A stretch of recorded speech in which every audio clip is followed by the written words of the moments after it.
इस कार्यक्रम के पुण्यार्जक हैं सौभाग्य कोहिनूर श्रीमान संजय जैन, श्रीमती ममता जैन, ग्रेटर कैलाश दिल्ली। सौभाग्य भक्त श्री संजय जैन, उषा जैन, कुणाल जैन, मानसी जैन, शुभम जैन, पालम गांव दिल्ली। सौभाग्य भक्त श्री प्रवीण जैन, नीना जैन, जंगपुरा भोगल दिल्ली। सौभाग्य भक्त श्री राकेश जैन, रजनी जैन, मानू जैन, प्रज्ञा जैन, डॉक्टर अंकित जैन, डॉक्टर श्वेता जैन, यशिका जैन, ओमांशु जैन, इवान जैन, भोगल आश्रम दिल्ली। सौभाग्य भक्त श्री वीरेंद्र जैन, श्रीमती अंजुला जैन, रोहिणी दिल्ली। सौभाग्य भक्त श्रीमान सचिन जैन, सीए, श्रीमती प्रियंका जैन, अदिति जैन, विधि जैन, पहाड़गंज दिल्ली। महानुभावों, जीवन में हर्ष भी है, जीवन में विषाद भी है, जीवन में समस्याएं भी हैं, जीवन में समाधान भी है। लेकिन हर्ष, विषाद, समस्या, समाधान के बीच में आपका मन कैसा है, यह सबसे बड़ा महत्वपूर्ण कार्य होता है। मन यदि आपका स्थिर है तो आपका हर्ष में भी आपको कोई समस्या नहीं होगी। मन यदि आपका स्थिर है तो आपको विषाद में भी कोई समस्या नहीं होगी। क्योंकि लोग कहते हैं कि इंसान ताकत के बल से किसी से कुश्ती लड़ सकता है, लेकिन यदि मनोबल मजबूत होगा तो एक किसी ना किसी कुश्ती से क्या, बड़े बड़े संकट से क्या, बड़ी बड़ी तकलीफ से क्या, बड़ी बड़ी परेशानियों से भी जीत सकता है। कर्म ऐसे करो जो दुनिया के लिए मिसाल बन जाए, कर्म ऐसे करो जो दुनिया के लिए मिसाल बन जाए, कर्म ऐसे मत करो जो दुनिया देखने को ही दूर चली जाए। क्योंकि एक व्यक्ति कर्म करता है, लोग उसका अनुकरण करना चाहते हैं, और एक व्यक्ति इस तरह का कर्म करता है कि लोग उस कर्म से दूर भागना चाहते हैं। लोग कहते हैं कि उस नक्षत्र में जन्मा व्यक्ति अच्छा होता है। अरे भाई, जिस नक्षत्र में राम जन्मे उस नक्षत्र में अनेकों अनेक लोग जन्मे होंगे। जिस नक्षत्र में भगवान महावीर स्वामी जन्मे उस नक्षत्र में अनेकों अनेक लोग जन्मे होंगे। तो लेकिन नक्षत्र से यदि कार्य होता तो सारे संसार में अच्छाई और बुराई खत्म हो जाती। नक्षत्र में जन्म लेना महत्वपूर्ण तो है, लेकिन नक्षत्र में जन्म लेने के बाद में होने वाला कार्य क्या है, वह सबसे बड़ा महत्वपूर्ण है। तो जीवन में परिस्थिति कैसी भी आए, इंसान को हमेशा अपनी स्थिति का ध्यान रखना चाहिए कि मेरी स्थिति कैसी है, मेरी व्यवस्था कैसी है, मेरा कैसा कार्य है। कहते हैं कुवत कम और गुस्सा ज़्यादा, कुवत कम और गुस्सा ज़्यादा, ये लक्षण पिट जाने के कि भाई हमारे अंदर ताकत तो है नहीं और हम गुस्से करे जा रहे हैं, गुस्सा करे जा रहे हैं, तो क्या होगा, आदमी पिट जाएगा, महफिल में समस्या में आ जाएगा, महफिल में परेशानी में आ जाएगा। तो हमारी जितनी ताकत है उतना हम कार्य करें तो निश्चित रूप से हमारा कल्याण हो जाएगा। हम बात बात पे गुस्सा करेंगे, बात बात पे हम परेशान होंगे, बात बात पे हम समस्या से ग्रसित होंगे, तो निश्चित रूप से मान के चलना कि हमारे जीवन में कभी समाधान आ ही नहीं पाएगा। क्योंकि मैं अक्सर कहता हूँ, इस समस्याओं को जन्म देने वाले इंसान हम स्वयं हैं और समाधान को जन्म देने वाले इंसान भी हम स्वयं हैं। समस्याएं आती भी हमारे मन के द्वारा उपार्जन से हैं और समस्याएं जाती भी मन के द्वारा उपार्जित हैं। तो हमारे जीवन में हम क्या करें, कैसा कार्य करें, कैसे बोलें, कैसे चलें, कैसे उठें, कैसे बैठें, जिससे हमारे जीवन में कोई समस्याओं का आगमन ना हो। तो आचार्यों ने कहा कि आप यत्नपूर्वक क्रिया करें, जो भी कार्य आप करते हैं उसको यत्नपूर्वक करें। यत्नपूर्वक कार्य करोगे, यत्नपूर्वक भोजन करोगे, यत्नपूर्वक पानी पियोगे, यत्नपूर्वक बात करोगे, तो कम से कम जीवन में आपकी समस्याएं नहीं होगी। कहते हैं कि इंसान को बोलना वहीं पर चाहिए जहां पर लोग खुशी से सुनते हैं। ऐसा मत बोलो, इतना मत बोलो कि लोग आपको सुनने के लिए दोबारा आए ही ना। ऐसा मत खाओ, किसी मेहमान के आप गए, उसके रसगुल्ले बने 10, आपने 5-6 खा लिए, उसके बाद में वह और लेके आ रहा है कि और लोगे क्या, आप बोले 2 और ले आओ, तो वह 2 रसगुल्ले लाकर तो देगा, लेकिन उसके मन में कैसा पेटू आदमी आ गया कि 10 रसगुल्ले में 5 खा चुका है और मैं फॉर्मेलिटी के लिए पूछ रहा हूं कि 2 और खाओगे क्या, तो बोले हाँ ले आओ। ऐसा मत करिए। आपको पता चल जाए कि उसके वहां पर 10 रसगुल्ले हैं तो 2 रसगुल्ले खाने के बाद कहना भैया मेरा पेट भर गया, बहुत स्वादिष्ट रसगुल्ले थे, वह आपको एक जबरदस्ती खिलाएगा। लेकिन आज हो उल्टा रहा है। आदमी ये सोचता है कि मौका मिला है तो चौका लगा दीजिए, ऐसा मौका दोबारा नहीं आएगा। ध्यान रखिए, इस तरह के लोगों को दोबारा मौका जीवन में नहीं आता। क्यों दोबारा नहीं आता? क्योंकि ये लोग मौका छोड़ते ही नहीं है। और जो इंसान मौके को छोड़ देता है उसके जीवन में कभी भी कोई समस्याएं नहीं आती। मौके को छोड़ने से मतलब ये कि गलत तरह के मौके को, शुभ अवसर को ध्यान लीजिए। भगवान की मंदिर में जाकर अभिषेक करने का अवसर मिल रहा है, पूजन करने का अवसर मिल रहा है, गुरुओं को आहार देने का अवसर मिल रहा है, जिनवाणी का स्वाध्याय करने का अवसर मिल रहा है, उस मौके को कभी मत छोड़ें, क्योंकि ये मौके बार बार नहीं आते। जिंदगी में धोखे तो हर कदम पर हैं, लेकिन मौके हर कदम पर नहीं हैं। लेकिन मौके का फायदा उठाना कुछ लोग ही जानते हैं, मौके का लाभ उठाकर कार्य करना कुछ और ही जानते हैं। एक बार एक व्यक्ति आया और कहने लगा, संत जी मैं बड़ा परेशान हूँ, संत जी मैं बड़ी समस्या में हूँ, संत जी मैं बड़ी तकलीफ में हूँ। संत जी बोले, समस्या क्या है? बोले, मेरी 5 साल पहले शादी हुई है। एक व्यक्ति संत के पास में आया, कहने लगा, संत जी मैं बड़ा परेशान हूँ, बड़ा तकलीफ में हूँ, बड़ी दुविधा में हूँ। संत जी बोले, क्या हुआ? बोले, मेरे 5 साल पहले शादी हुई है, 3 साल पहले बच्चे हुए हैं। तो संत जी बोले, क्या समस्या है? अरे बोले, यही तो समस्या बता रहा हूँ कि 7 साल पहले मैं किसी संत के पास गया था, मैंने कहा आशीर्वाद दीजिए शादी हो जाए, उनके आशीर्वाद से मेरी शादी हो गई। 4 साल पहले मैं किसी संत के पास गया था कि बच्चे हो जाएं, बच्चे हो गए। तो बोले, अब समस्या क्या है? बोले, संत जी जब मेरी शादी नहीं हुई थी तो मैं स्वतंत्र था, कभी भी उठता था, कभी बैठता था, कभी भी खाता था, कभी पीता था, कभी भी कहीं जाता था, मुझे कोई रोक टोक करने वाला नहीं था। अब तो मैं यदि ऑफिस से देर से पहुंचता हूँ, दुकान से देर से पहुंचता हूँ, तो घर में इंक्वायरी चालू हो जाती है कि तुम गए कहाँ थे। 3 साल से बच्चे जब से हुए, जब से पता नहीं चल रहा है, रात को सोने नहीं मिलता है, भाग रहा हूँ अस्पताल, भाग रहा हूँ। तो संत कहने लगे, आपने इसको समस्या मान रखी है, इसको आपने तकलीफ मान रखा है, आपने इसको अपने जीवन में समस्या मान रखी है। आप इसको अपना दायित्व मानिए। जो व्यक्ति इसको अपना दायित्व मान लेता है वह परिवार के साथ में चलता है, परिवार से भागता नहीं है। भागना जीतने की नहीं, बल्कि भागना जो है वह कायरता की निशानी होती है। जिम्मेदारी आई है तो खड़े होकर परिस्थिति के साथ उसका सामना कीजिए। जो व्यक्ति जिंदगी में परिस्थितियों का सामना करता है वह विजय हो जाता है, और जो उस परिस्थितियों को पीठ दिखाकर भागता है वह कायर कहलाता है। अरे भगवान महावीर की आप संतान हैं, भगवान महावीर के आप वंशज हैं।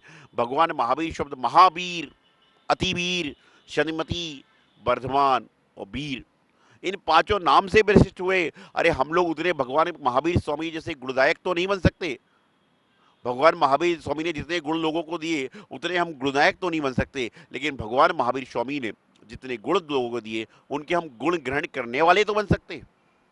तो अपने जीवन में आप सभी लोगों को प्रयास करना है कि जब भी परिस्थिति आए, तो मैं बता रहा था कि संत के पास वो व्यक्ति गया कि बड़ी समस्या है। संत बोले, समस्या नहीं है, समस्या आपने मान रखी है, आपके परिवार का दायित्व है। आपकी शादी हुई तो आपकी पत्नी के प्रति आपका कर्तव्य है, आपकी संतान उत्पत्ति हुई है तो उस संतान के प्रति आपका क्या कर्तव्य है, इन सब को आप जानोगे तो आपको जीवन में कभी भी कहीं पर भी कोई तकलीफ नहीं आएगी। लेकिन आज वर्तमान में हो यह रहा है कि लोग परिस्थितियों से भाग रहे हैं, स्थितियों से भाग रहे हैं, तकलीफों से दूर जाने का प्रयास कर रहे हैं, कर्मों से दूर जाने का प्रयास कर रहे हैं। अरे भाई ध्यान रखना, जो कर्म आपने किए हैं उसका फल भोगना पड़ रहा है। पूर्वोपार्जित कर्म आपने अच्छे किए, आपको अच्छा मिल रहा है। पूर्वोपार्जित कर्म आपने बुरे किए, उसका फल बुरा मिल रहा है। और यदि आप भी कर्मों से डर के भागोगे, तकलीफ से भागोगे, तो कर्म को और बढ़ाओगे। कर्म को काटने का प्रयास करें, कर्म को बढ़ाने का प्रयास ना करें। तो संत जी ने समझाया कि समस्याएं हैं, समस्याओं का समाधान पाना है, तो समस्याओं का समाधान पाने के लिए समस्याओं को समझे। जैसे आपके पास जब घर में हमसे आपसे पेपर आता था तो कोई आदमी पेपर देखकर बोलता था ये तो मेरे साथ हो ही नहीं सकता, मैं फेल हो जाऊंगा।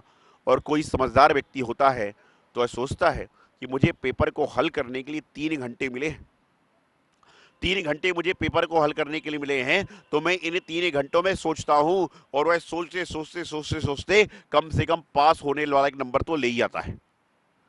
अरे इसी प्रकार से समस्या आई है तो उसके समाधान के लिए आपको समय तो है। दिक्कत आई है, तकलीफ आई है, तो उसको दूर करने हेतु आपका समय तो है। लेकिन आप क्या करते हो कि तकलीफ देखकर डर के भाग, अरे डर के भागो भी कोई बात नहीं, लेकिन कम से कम जितना समय है उतना समय इंतजार तो करो। अंधेरी रात में बिना दीपक के कोई चल नहीं सकता, लेकिन अंधेरी रात में इंसान समझदारी पूर्वक कार्य करे तो हो सकता है कि उसको कोई ना कोई राहगीर टार्च लेकर साथ में चलने वाला मिल जाए। उसी प्रकार से जीवन में समस्याओं का आगमन होना कोई बड़ी बात नहीं है, बल्कि समस्याओं के आगमन के बाद में उनका सामना करना ये बहुत बड़ी बात होती है। विचारनीय बात है। आपके पास समस्याएं बहुत हैं। आप जब फ्लाइट में सफर करते हो तो आज तक कभी आपने किसी फ्लाइट वाले से पूछा कि आप पहली बार फ्लाइट चला रहे हो क्या? आपके घर में आपका पड़ोसी जो पहली बार गाड़ी चला रहा है, उसके साथ में आप गाड़ी में नहीं बैठते। आपके परिवार का व्यक्ति जो पहली बार गाड़ी चला रहा है, आप उसके बाद गाड़ी में नहीं बैठते। क्यों नहीं बैठते? क्योंकि पहली बार चला रहा है, उल्टा ना हो जाए। कभी आपने फ्लाइट में, कभी आपने ट्रेन में, कभी आपने मेट्रो में, कभी आपने ऑटो में, कभी आपने कैब में किसी व्यक्ति से पूछा क्या आप पहली बार ड्राइव कर रहे हो? नहीं पूछा। क्यों नहीं पूछा? क्योंकि आपको विश्वास है कि जो भारत सरकार ने फ्लाइट पे पायलट को रखा हुआ है, मेट्रो में जो चालक को रखा हुआ है, कैब में जो ड्राइवर को रखा है वह एक्सपर्ट होगा। तो उसी प्रकार से आपको जब उस पर इतना भरोसा है तो अपने आप पर भरोसा क्यों नहीं? और जिस व्यक्ति को अपने आप पर भरोसा हो जाता है उसके जीवन में कहीं पर भी कोई तकलीफ नहीं आती। अपने आप पर भरोसा करने सीखे। दुनिया पर भरोसा करते करते तो जीवन निकल गया, लेकिन जिसने अपने आप पर भरोसा कर लिया, समझ के चलना उसके जीवन का कल्याण हो गया, उसके जीवन का सारा काम संपन्न हो गया। तो जीवन में तकलीफें बहुत हैं, जीवन में परेशानियां बहुत हैं, लेकिन परेशानियों की दूर होने की निशानी यही है कि मेरा आत्मबल मजबूत है, मेरी क्रिया मजबूत है, मेरा स्वभाव मजबूत है, मेरा भाव मजबूत है। और जिसका दुनिया में आत्मबल मजबूत है वह कहीं पर भी चला जाए उसको दिक्कत नहीं आएगी। आज आप मेरे सामने बैठे हो, पिछले 4 घंटे से बैठे हो, पिछले 3 घंटे से बैठे हो, आपने पानी की एक बूंद मुंह में नहीं डाली। क्यों? क्योंकि आपको पता है कि भगवान के मंदिर में जाकर पानी नहीं पिया जाता। 3 घंटे क्या 5 घंटे भी निकल जाएं तो आपको कोई तकलीफ नहीं होगी। लेकिन आप यदि इस समय घर पर होते तो कम से कम 4 घंटे में 2-4 कप चाय, 2-4 समोसे, 2-4 रसगुल्ले और पता नहीं क्या क्या आपने नाश्ता कर लिया होता। क्यों? क्योंकि आपको अपने ऊपर भरोसा नहीं है। आपके अंदर आत्मबल है, लेकिन जब आपका आत्मबल मंदिर में प्रकट हो सकता है तो आपका आत्मबल मंदिर की जगह घर में प्रकट क्यों नहीं होता? घर में भी आप त्यागी बन के रहने का प्रयास करें, त्याग तो करें। जरूरी नहीं है कि हर घंटे में, हर आधे घंटे में आप मुंह जूठा करें। अरे आपका मुंह क्या है? मैं अक्सर कहता हूं कि म्यूनसिपालिटी का जो डिब्बा होता है वह कैसा होता है कि सुबह शाम दोपहर रात डालते जाओ डालते जाओ डालते जाओ डालते जाओ, वह कहता आने दो आने दो। अरे तो इंसान क्या म्यूनसिपालिटी के डिब्बे से गया बीता हो गया? म्यूनसिपालिटी का डिब्बा भी रात को बंद हो जाया करता है, लेकिन इंसान का मुंह 24 घंटे चल रहा है। खाने के लिए नहीं चल रहा है तो बोलने के लिए चल रहा है, चबाने के लिए नहीं चल रहा है तो बकबक करने के लिए चल रहा है। ध्यान रखिए, खाने के भोजन के लिए मुंह है, बोलने के लिए मुंह है, बकबक करने के लिए और दिन भर खाने के लिए मुंह नहीं है। अरे जवान जब खुले तो प्रभु का नाम स्मरण हो, जवान जब खुले तो गुरु के वर्णन हो, जवान जब खुले तो शास्त्र का स्वाध्याय हो। तो समझ के चलना कि जवान में मिठास अपने आप हो जाएगी। आज जिंदगी में हो यही रहा है कि इंसान के पास खाने को मीठा तो बहुत है, लेकिन बोलने को मीठा नहीं है। इंसान खाता तो हलवा पूड़ी है, रसगुल्ले है, गुलाब जामुन है, लेकिन मुंह से निकालता है कड़वे का रस, कड़वे करेले का रस। इतना तो इंसान कड़वा करेला नहीं पीता, इतना तो इंसान अमरूद के पत्ते कड़वे नहीं पीता जितना आजकल कड़वा बोल रहा है। तो मैं आपको बताना चाह रहा हूं, कड़वी चीज जिस तरह से खाने में बुरी लगती है, उसी तरह से कड़वे वचन, कड़वे बोल सुनने में भी बुरे लगते हैं। तो अपने जीवन में अच्छा बनना है, सच्चा बनना है, तो प्रयास करें कि अपने जीवन में कभी भी कोई समस्या आए तो उसका समाधान पाने के लिए अपने आत्मबल को मजबूत करें। अपनी परेशानी आए तो उसको दूर करने की कोई निशानी खोजें, अपनी कोई समस्या आवे तो उस समस्या का समाधान खोजने का प्रयास करें। आप कुछ नहीं कर सकते हो तो आंख बंद कर लो और आंख बंद करके उस परेशानी के बारे में सोचो, आपको उसका कोई ना कोई समाधान निकल जाएगा। लेकिन आज करें क्या? आंख बंद होती नहीं। इंसान की आंख बंद हो रही है फ़ोन देखते देखते, और इंसान की आंख खुल रही है फ़ोन को देखते देखते। कैसे काम होगा? जीवन में आंखें बंद हो तो प्रभु की, गुरु की तस्वीर हो, और आंखें खुली हो तो उस समय प्रभु का, गुरु का चेहरा हो, तो समझ के चलना तुम्हारा जीवन, तुम्हारा भाव, तुम्हारा दिल सही हो जाएगा। लेकिन आज सोता है जब पिक्चर देख के सो रहा है, उठ रहा है तो बच्चे के घर के स्कूल जाने वाले अलार्म से उठ रहा है। तो हमें अपने जीवन को अच्छी तरह व्यतीत करना है। समस्याओं को आने दीजिए, समस्याओं का सामना करिए, समस्याओं से दूर मत भागिए, आपका जीवन का कल्याण हो जाएगा। और कुछ समस्याएं, जैसे वो व्यक्ति संत के पास आए कि जब से हुई शादी आंसू बहा रहा हूं, आफत गले पड़ी है उसको निभा रहा हूं, ये तो गाना है महज। लेकिन ऐसे लोग जा रहे हैं और उसके बाद भी कुंवारे फंस रहे हैं। सबको पता है कि शादी के बाद भी ये होने वाला है, लेकिन उसके बाद भी बड़ा नाच नाच के, गा गा के शादी कर रहा है। और आपने कभी सोचा कि शादी के समय लोग क्यों खुश होते हैं? वो खुश होते हैं कि हमारी बिरादरी में एक और फंस गया, एक और चक्कर में आ गया, एक और परेशानी में बढ़ गया। तो इन सबसे बचने के लिए समस्याओं का समाधान खोजिए, जीवन कल्याण करिए। इति अल्पम। गुरुदेव आचार्य सिद्धांत सागर जी महाराज की। इस कार्यक्रम के पुण्यार्जक है सौभाग्य कोहिनूर श्रीमान संजय जैन, श्रीमती ममता जैन, ग्रेटर कैलाश दिल्ली। सौभाग्य भक्त श्री संजय जैन, उषा जैन, कुणाल जैन, मानसी जैन, शुभम जैन, पालम गांव दिल्ली। सौभाग्य भक्त श्री प्रवीण जैन, नीना जैन, जंगपुरा भोगल दिल्ली। सौभाग्य भक्त श्री राकेश जैन, रजनी जैन, मानू जैन, प्रज्ञा जैन, डॉक्टर अंकित जैन, डॉक्टर श्वेता जैन, यशिका जैन, ओमांशु जैन, इवान जैन, भोगल आश्रम दिल्ली। सौभाग्य भक्त श्री वीरेंद्र जैन, श्रीमती अंजुला जैन, रोहिणी दिल्ली। सौभाग्य भक्त श्रीमान सचिन जैन, CA, श्रीमती प्रियंका जैन, अदिति जैन, विधि जैन, पहाड़गंज दिल्ली।